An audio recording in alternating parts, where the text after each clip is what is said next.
আব্বা আমি মুসলমানি দেব না আব্বা, আমার হাজাম দেখলে ভয় লাগে আব্বা, আমি মুসলমানি দেব না। এই ভয় খাইছি কেন? ভয় খাওয়ার কিছু নাই। আমার হাতের কাজের যে ফিনিশিং, তোর বাপ দাদা 14 গোষ্ঠীর মেশিন কাটিছে, এখন পর্যন্ত তাদের মেশিন খাড়া আছে। বস কি ভাই, আপনার মেশিন এখনো ঠিক নাই বলেন? ঠিক বলে কাকা, এখনো সব রানিং এ আছে। আরে ও ভয় খাইছে কি নাই তো বসানো কে? আরে তুই যে ডিমান্ডের কথা বললি, ওই ডিমান্ডে কাজ হবে না নি?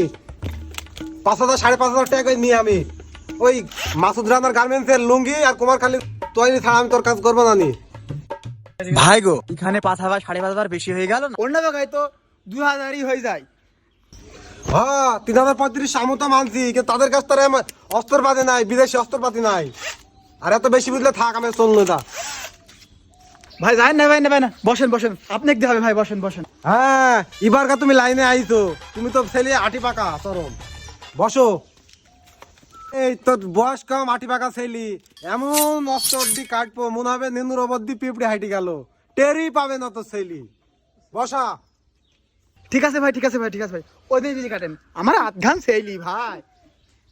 ভালো করে চোখ ধর।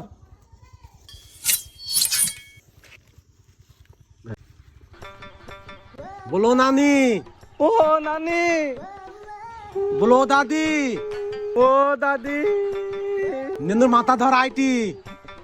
নুনুর মাথা ধরাইটি। আমি দিলাম তোর মেশিন কাইটি। ও মা গো, কিরে কিছু জানতে পাইছি? বললাম না যে কেল্লাটে গেল টের পাবিনি? তুই কি ব্যথা ব্যথা পাইছি? না কিছুই হয়নি। হ্যাঁ কই দেখি।